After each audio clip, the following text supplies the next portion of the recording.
नमस्कार। आकाशवाणी जयपुर अजमेर से प्रस्तुत हैं प्रादेशिक समाचार।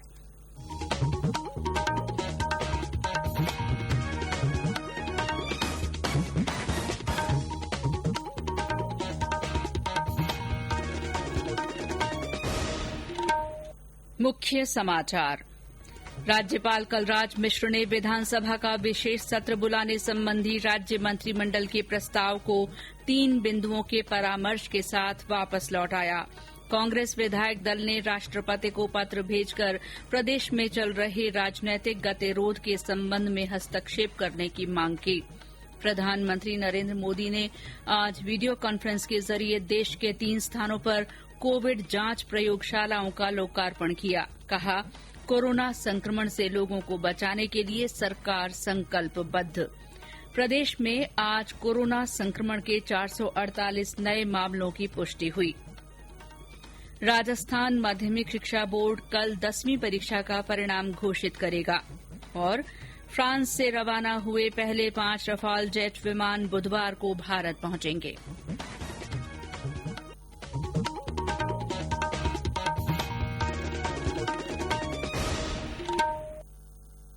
समाचारों के साथ मैं शीला चावला और अब समाचार विस्तार से।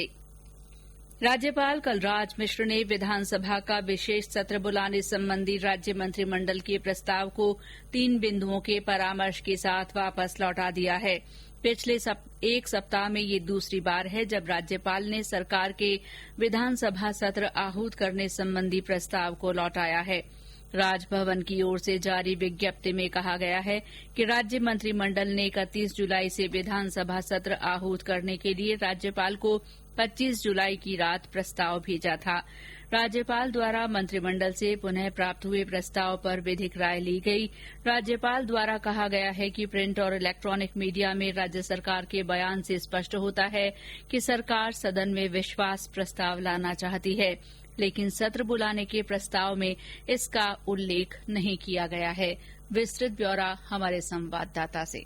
राज्यपाल ने कहा है कि यदि सरकार विश्वास मत लाना चाहती है तो यह अल्पावधि में सत्र बुलाने के लिए उचित आधार बन सकता है। ऐसा नहीं होने पर सत्र बुलाने के लिए राज्यपाल ने 3 बिंदुओं पर मंत्रिमंडल से जवाब मांगा है। राज्यपाल की ओर से कहा गया है कि विधानसभा का सत्र 21 दिन का क्लियर नोटिस देकर बुलाया जाए। यदि किसी भी परिस्थिति में विश्वास मत हासिल करने के लिए विधानसभा की कार्रवाई की जाती है तो संपूर्ण प्रक्रिया संसदीय कार्य विभाग के प्रमुख सचिव की उपस्थिति में की जाए। साथ ही संपूर्ण कार्रवाई की वीडियो रिकॉर्डिंग की जाए और इसका सजीव प्रसारण हो। राज्यपाल ने मंत्रिमंडल से यह भी स्पष्ट करने को कहा है कि विधानसभा सत्र आहूत किया जाता है तो सामाजिक दूरी का पालन किस तरह किया जाएगा।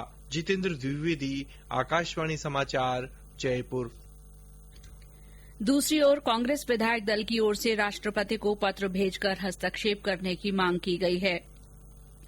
पत्र में कहा गया है कि सरकार सत्र बुलाकर कोरोना सहित विभिन्न आर्थिक चुनौतियों के बारे में दलों से चर्चा कर उचित फैसला करना चाहती है। इस बीच मुख्यमंत्री अशोक गहलोत ने आज प्रधानमंत्री नरेंद्र मोदी से फोन पर बात की। मुख्य सचेतक महेश जोशी ने बताया कि श्री गहलोत ने राज्य की सारी राजनीतिक परिस्थितियों के बारे में प्रधानमंत्री को बताया।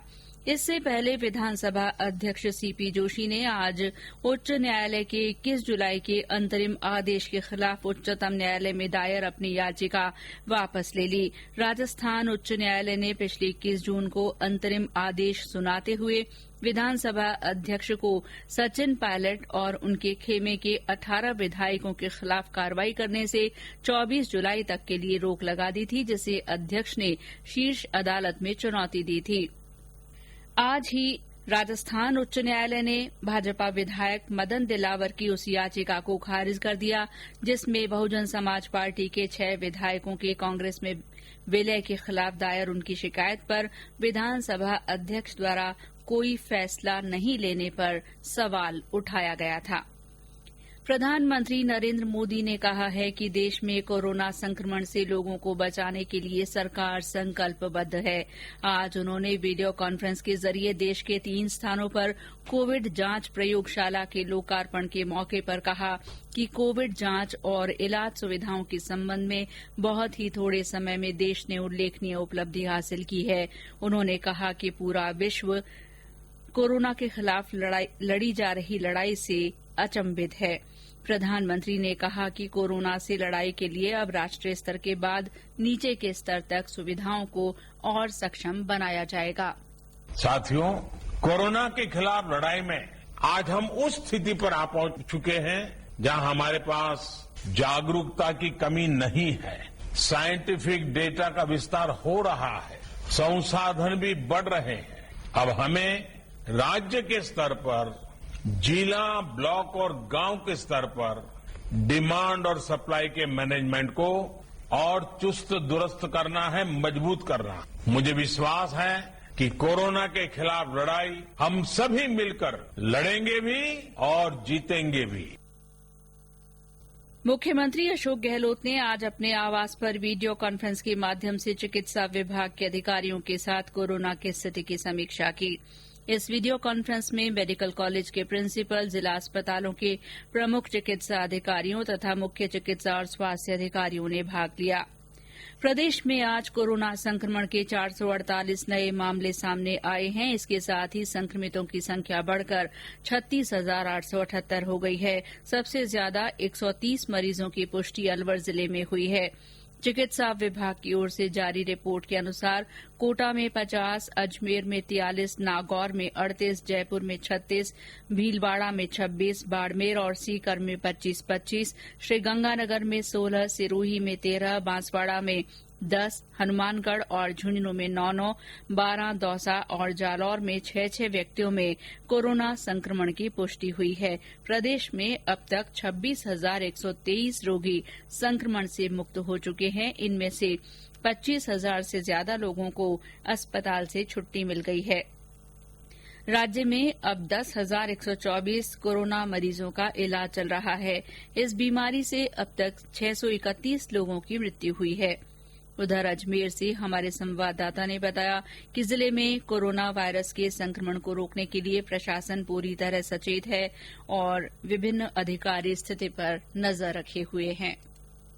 अजमेर जिले में आज कोरोना के 42 और मरीज मिले हैं। इनके साथ ही जिले में अब तक करीब 1600 कोरोना संक्रमित सामने आ चुके हैं। कोरोना संक्रमण के फैलते दायरे को देखते हुए जिला प्रशासन ने अब सख्ती बरतना शुरू कर दिया है। प्रशासन ने विभिन्न क्षेत्रों में जीरो मोबिलिटी एवं बैरिकेटिंग पर निगरानी के लिए 3 अधिकारियों को तैनात किया है, जबकि मास्क नहीं लगाने एवं सोशल डिस्टेंसिंग की पालना नहीं करने वालों के खिलाफ अभियान शुरू कर दिया है। इस बीच जिला प्रशासन ने कोरोना संक्रमण से मरने वाले लोगों के अंतिम संस्कार में भाग लेने के लिए उनके 5 परिजनों को पीपी किट पहनकर भाग लेने की अनुमति दे दी है। ओम माथुर, आकाशवाणी समाचार, अजमेर।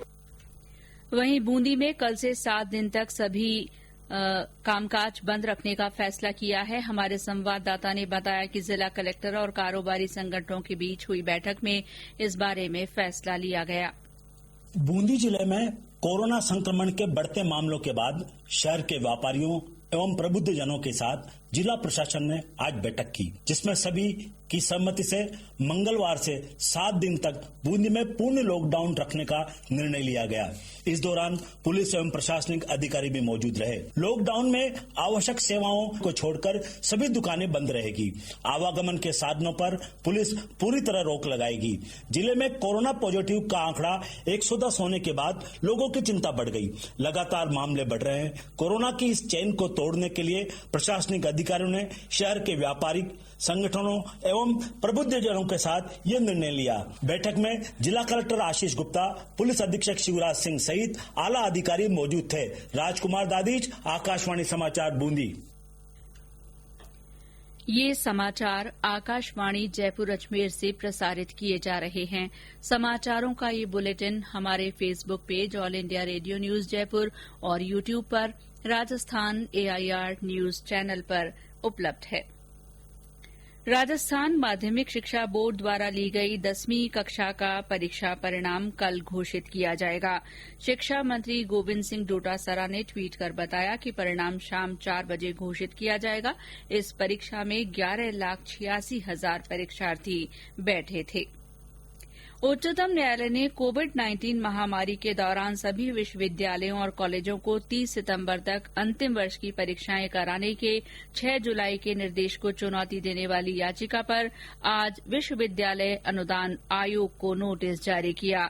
न्यायमूर्ति अशोक भूषण न्यायमूर्ति आर सुभाष रेड्डी और न्यायमूर्ति एम.आर. शाह की 3 सदस्यीय पीठ ने इन याचिकाओं पर केंद्र और विश्वविद्यालय अनुदान आयोग से जवाब मांगा है। पीठ इस मामले में अब 31 जुलाई को आगे विचार करेगी। रफाल लड़ाकू विमानों के पहले बेड़े ने आज फ्रांस से उड़ान भरी। इसमें 5 विमान हैं जो बुधवार को भारत पहुंचेंगे। उस दिन इन विमानों को हरियाणा के अंबाला में वायुसेना की 17वीं बटालियन में आधिकारिक रूप से शामिल किया जाएगा। ये 5 विमान कुछ समय तक संयुक्त अरब अमीरात रुकेंगे और हवा में ही इनमें ईंधन भरा जाएगा। इन विमानों को फ्रांस की कंपनी दसॉल्ट ने बनाया है। विमानों ने आज फ्रांस के बॉर्डियोक्स से उड़ान भरी। 10 विमानों की डिलीवरी तय समय के अनुसार पूरी हो रही है। 5 विमान प्रशिक्षण के लिए फ्रांस में ही रहेंगे। पहला रफाल लड़ाकू विमान अक्टूबर 2019 में भारत को सौंपा गया था। भारत ऐसे 36 विमान खरीद रहा है। बूंदी जिले में प्रधानमंत्री गरीब कल्याण अन्न योजना के तहत चालू जुलाई महीने के लिए आवंटित गेहूं का वितरण किया जा रहा है। प्रवर्तन अधिकारी ने बताया कि इस योजना में अंत्योदय बीपीएल, स्टेट बीपीएल और खाद्य सुरक्षा योजना के लाभार्थियों को प्रति व्यक्ति 5 किलो गेहूं मुफ्त दिया जा रहा है। बूंदी जिले के नाला का ढाबा निवासी पुरुषोत्तम ने बताया कि उन्होंने पहले भी निःशुल्क गेहूं लिया है, जिससे उन्हें राहत मिली है। मैं पुरुषोत्तम हूँ, मैं नाले की ढाबा रहता हूँ, मैं बीपीएल से हूँ, वार्ड नंबर 7। मुझे सबको नवंबर तक गेहूँ दिए जाए निःशुल्क, प्रधानमंत्री की तरफ से निःशुल्क गेहूँ दिए जाए, तो इसके लिए मैं धन्यवाद चाहता हूँ। बूंदी जिले के ही सत्यनारायण ने गरीबों को निःशुल्क गेहूं देने की इस योजना को नवंबर तक बढ़ाए जाने के लिए प्रधानमंत्री को धन्यवाद दिया है। मैं सत्यनारायण हूँ, चारवेद मंदिर के यहाँ रहता हूँ। जनयान कल्याण की तरफ से गेहूँ मिल रहा है और पहले मिला है हमको प्रधानमंत्री की तरफ से, अब नवंबर तक बढ़ा दिया है। प्रधानमंत्री जी का धन्यवाद करता हूँ।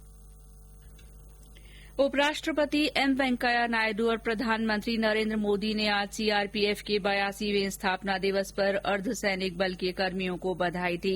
केंद्रीय रिजर्व पुलिस बल सीआरपीएफ को राष्ट्र के शांति रक्षक बताते हुए श्री नायडू ने कहा कि ये कर्तव्य और राष्ट्रीय सुरक्षा के प्रति समर्पण और प्रतिबद्धता के समानार्थी हैं। श्री मोदी ने उत्कृष्ट कर्मियों को बधाई देते हुए कहा कि सीआरपीएफ देश को सुरक्षित रखने में सबसे आगे है। इधर राज्य में माउंट आबू स्थित आंतरिक सुरक्षा अकादमी केंद्रीय रिजर्व पुलिस बल में आज 82वां वर्षगांठ दिवस समारोह पूर्वक मनाया गया। इस मौके पर उन अधिकारियों और जवानों को याद किया गया जिन्होंने देश की रक्षा में अपनी जान न्यौछावर कर दी। राष्ट्र आज पूर्व राष्ट्रपति डॉक्टर एपीजे अब्दुल कलाम की पुण्यतिथि पर उन्हें नमन कर रहा है। इस मौके पर गृह मंत्री अमित शाह ने डॉक्टर कलाम को श्रद्धांजलि अर्पित की। वहीं सूचना और प्रसारण मंत्री प्रकाश जावड़ेकर ने भी महान वैज्ञानिक और शिक्षक डॉक्टर कलाम को श्रद्धांजलि अर्पित की। मुख्यमंत्री अशोक गहलोत ने भी भारत रत्न डॉक्टर अब्दुल कलाम को श्रद्धांजलि देते हुए अपने संदेश में कहा कि उनकी दूरदर्शी सोच सादगी सदा प्रेरित करती रहेगी। और अंत में मुख्य समाचार एक बार फिर।